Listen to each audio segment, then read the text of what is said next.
ఈ 20,000, 30,000, 40,000 మళ్ళీ డిడక్ట్ అయినట్లు ఇవన్నీ చూసుకోవడానికి పొరపాటు కొద్దీ స్కాన్ కోడ్ ఏదైతే ఉందో వాళ్ళది కాకుండా వేరే వాళ్ళది, ముఖ్యంగా ఓఎల్ఎక్స్ ఫ్రాడ్లు కూడా అంతే కదా. ఆడ ఓఎల్ఎక్స్లో అమ్ముతాడు, ఫార్మసీ వాళ్ళందరూ ఈ సెషన్స్ పెట్టించుకోవాలా. ఎందుకంటే కర్నూలు నుంచి ఒక ఫోన్ కాల్ వచ్చింది, వాళ్ళే అమెజాన్లో వాళ్ళ అకౌంట్తోనే క్యాష్ ఆన్ డెలివరీ.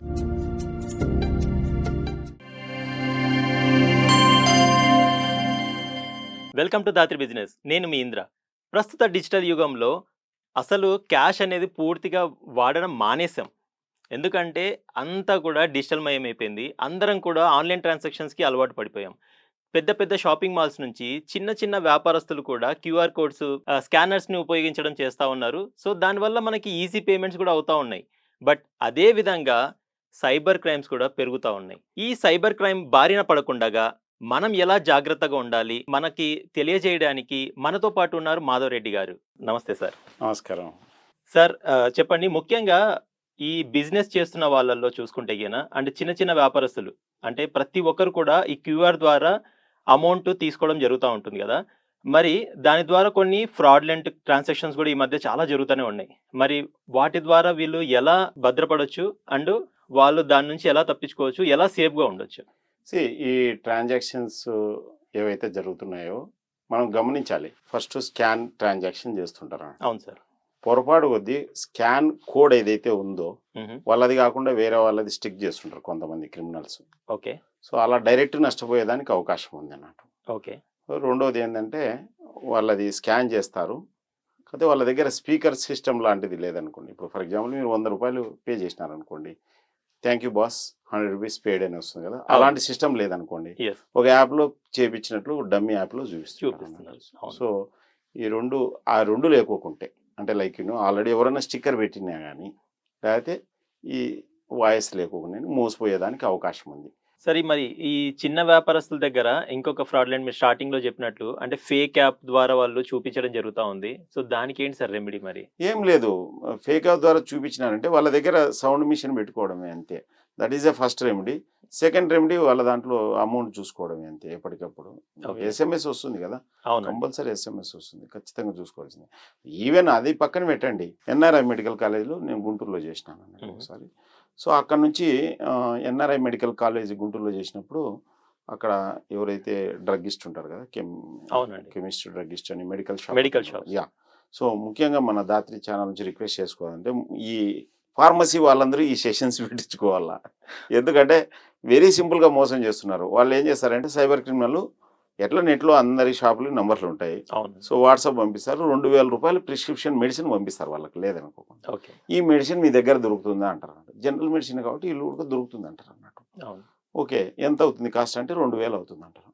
సో వాళ్ళు ఏం చేస్తారు, 20,000 పంపిస్తారు అన్నట్టు. అంటే ఎంత ఎక్స్ట్రా పంపించినారు? 18,000. సో అరే పొరపాటు అయింది, 20,000 పంపించాము, 18,000 ఎన్నికి పంపించామని చెప్తారు అన్నట్టు. యాక్చువల్గా 20,000 పంపిరు అన్నట్టు. 20,000 పంపించినట్లు స్క్రీన్ షాట్ పంపిస్తారు అన్నట్టు. డమ్మీ అప్లికేషన్లో సేమ్ నేమ్ అన్నీ కనిపిస్తాయి అన్నట్టు. బ్లూ గ్రీన్ కలర్ ఉంటుంది, పైన సక్సెస్ఫుల్ అని ఉంటుంది. వీళ్ళది ఫోన్పేలోను జీపేలోను వాళ్ళ నేమ్ చూస్తారు కదా, ఆ నేమ్ను క్యాప్చర్ చేసుకుని అదే నేమ్ పేరు మీద ఒక డమ్మీ రిసిప్ట్ పంపిస్తారు అన్నట్టు వాట్సాప్లో. ఇది పంపించినామని కొద్దిగా స్మార్ట్ ఉండే వాళ్ళు వెంటనే వాళ్ళ దాంట్లో చెక్ చేసుకుంటే రావాలి కదా మనీ. రాకోకుండా నా దగ్గర కట్ అయింది అంటారు అన్నట్టు. అంతకుముందే స్టోరీ వెళ్ళింటారు, మేము మిలిటరీ అని చెప్పి. అదే మిలిటరీ వాళ్ళు ఇట్లా అబద్ధం చెప్పారు కదా అని ఒక నోషన్లో వీళ్ళు వెనక్కి పంపిస్తున్నారు డబ్బులు. ఫైనల్గా 18,000 పోతుంది అన్నట్టు. ఓకే. సో చాలా జరుగుతున్నాయి ఇట్లా. సాధ్యమైనంత వరకు బెస్ట్ ఏంటంటే చెప్పాల్సింది, మీరు చేయాల్సింది ఏంటంటే ఫస్ట్ మీ అకౌంట్ చెక్ చేసుకోండి. డబ్బులు వస్తేనే పే చేయండి, లేకపోతే పే చేయకండి. కరెక్ట్. సాధ్యమైనంత వరకు ఇట్లా ఆన్లైన్లో మెడిసిన్ అవి అంటే అవాయిడ్ చేయండి. ఎందుకంటే ఇప్పుడు నాకు తెలిసి ఎక్కడైనా అని మెడిసిన్ దొరుకుతుంది. మరీ మన షాప్కి ఎవడో ఫోన్ చేసి అడుగుతున్నాడంటే కొద్దిగా ఒక హింట్ అనుకోండి. అవును, అంతే కదా. సో ఒకవేళ ఉన్నాయి వచ్చి తీసుకోమనండి, లేకపోతే మీ మనిషిని ఎవరినైనా పంపించమని అడగండి. అట్లా చేయాలన్నట్టు. మీరు అన్నోన్ వ్యక్తితో ట్రాన్సాక్షన్ చేసేటప్పుడు ఎంత జాగ్రత్తగా ఉండాలంటే అంత జాగ్రత్తగా ఉండాలన్నట్టు. అంటే నేను చెప్పేది వాళ్ళు రాంగ్ రైట్ అని చెప్పట్లేదు. మీరు చేయాల్సింది ఏంటంటే మీకు డబ్బులు పడినాయా బ్యాంకులో అది చెక్ చేసుకోవాలి. లేదు ఎవరినైనా వచ్చి తీసుకోమని చెప్పండి. ముఖ్యంగా OLX ఫ్రాడ్లు కూడా అంతే కదా. ఆడ OLXలో అమ్ముతాడు, వెయిట్ చేస్తా అంటాడు వస్తుందని. ఎందుకు వస్తుంది చెప్పు వస్తువు? ఆడ ఉంటేనే కదా వస్తువు. ఎస్. బజాజ్ ఎలక్ట్రానిక్స్ వాళ్ళు దాదాపు 4 crores నష్టపోయినారు అన్నట్టు. దాదాపు ఒక నాకు తెలిసినంత వరకు మోర్ దాన్ 100+ ట్రాన్సాక్షన్స్ కూడా చేసినట్టున్నారు, ఇంకా Okay. ఎక్కువే చేసినట్టు.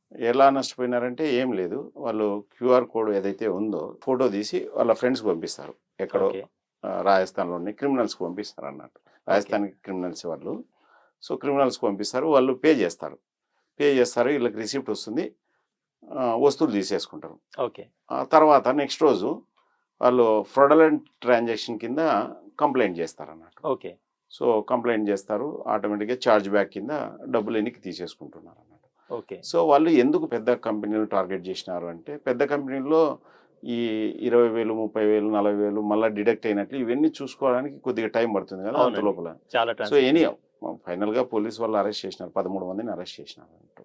ఓకే. సో ముఖ్యంగా బిజినెస్ మ్యాన్లు ఎవరైనా కావచ్చు, అది బజాజ్ ప్లేస్లో ఇంకొక పెయింట్స్ కావచ్చు, పెయింట్ ప్లేస్లో ఇంకొకటి కావచ్చు, సేమ్ రిపీటే చేస్తారు. అవును. సో వస్తువు వాడ బజాజ్ ఎలక్ట్రానిక్స్లో ఏ కంప్యూటరో లేకపోతే ఏ ల్యాప్టాపో లేకపోతే ఏ ఐఫోను, ఐఫోనో ఎల్జీనో ఏదో ఒకటి లైకినో దాన్ని ఏమంటారు చూడి, వాషింగ్ మిషన్ ఇట్లాంటివి ఉంటాయి కదా, అవునండి. ఫ్రిడ్జ్, రెఫ్రిజిరేటర్స్ ఇట్లాంటివి, ఇంకొక షాప్ పోయి సేమ్ ఇదే చేస్తారు, హై వాల్యూ కొంటారు అన్నట్టు. లైక్ బంగారు షాప్ పోతారు, కావాలంటే ఇవన్నీ వస్తువులు ఎక్కువ, బంగారు 1 కిలో కొన్నా కానీ 50 లక్షలు అవుతుంది. అవునండి. సో ఒక వడ్డానం కొంటారు. సో ఇది చాలా జరుగుతుంది అన్నట్టు. చాలా Okay. జాగ్రత్తగా లేకపోతే చాలా ఇబ్బంది అవుతుంది. ఎనీహౌ వాళ్ళు ఏమవుతుందంటే వాళ్ళ టర్న్ ఓవర్ను బట్టి తక్కువ క్వాంటిటీతో చేస్తుంటారు అన్నట్టు, 20,000, 30,000, 40,000. సో ఎనీహౌ ఇవన్నీ రికార్డెడ్ కాబట్టి. బట్ ఇక్కడ సిస్టమ్ ప్రాబ్లం ఉంది ఈ బజాజ్ జరిగిన దాంట్లో. వాళ్ళు ఏదైతే సిస్టము వాడు ఫ్రాడలెంట్ ట్రాన్సాక్షన్ చేసినాడు కదా, అవునండి. How they can get back that money without any proper intimate. System. నీకు ప్రాపర్ వెరిఫికేషన్ ఉండాలి, అట్లాంటప్పుడు ఇంకా ఏముంది, ఇంకా కొలాప్స్ అయినట్టే సిస్టమ్. అంతే కదా సో సార్. అది చాలా మంచిది కాదు. వీళ్ళు ఏమన్నా బజాజ్ వాళ్ళు డబ్బులు తీసుకొని వస్తువు ఇవ్వలేదంటే ఏదన్నా వీళ్ళ మీద ఏదైనా ఉంటుంది. అవును. వస్తువు ఇచ్చినారు మరి ఎట్లా అంటే సంథింగ్ బ్యాడ్ అన్నట్టు. ఇది చాలా డేంజర్ అన్నట్టు, తొందరగా ఫిక్స్ అయిపోకుంటే చాలా డేంజర్. అవును. గవర్నమెంట్ ఇట్లా వచ్చినప్పుడు లిటరల్గా పోయి నిజంగానే వస్తువు డెలివరీ అయిందా లేదా అన్ని లాజిస్టిక్స్ ఉంటాయి కదా, అది చెక్ చేసి తర్వాతనే they should take back money అన్నట్టు. అవును. సో ఆ చార్జ్ బ్యాక్ చేసేది ఆ. చేసే ముందు ఇప్పుడు- మర్చెంట్ తో కూడా కనుక్కోవాలి. ఇప్పుడు బ్యాంక్ నీ దగ్గర ఉందని ఇష్టం వచ్చినట్లు ఎన్నికి తీసుకుంటావా ఎవరన్నా అకౌంట్ నుంచి? అదే కదా. ప్రాపర్ వెరిఫికేషన్ ఉండాలి కదా. సో ఇట్స్ అన్ఫేర్ ప్రాక్టీస్ అన్నట్టు. కంపల్సరీ గవర్నమెంట్ తొందరగా ఇలాంటి మీద దృష్టి పెట్టి బిజినెస్ పీపుల్ని కాపాడాలి. మోసం చేసే వాళ్ళది కాదు, మోసపోయే వాళ్ళదే తప్పు అంటారు. ఎస్, మోసం చేసేవాడు ఒక ముళ్ళు లాంటి వాడు.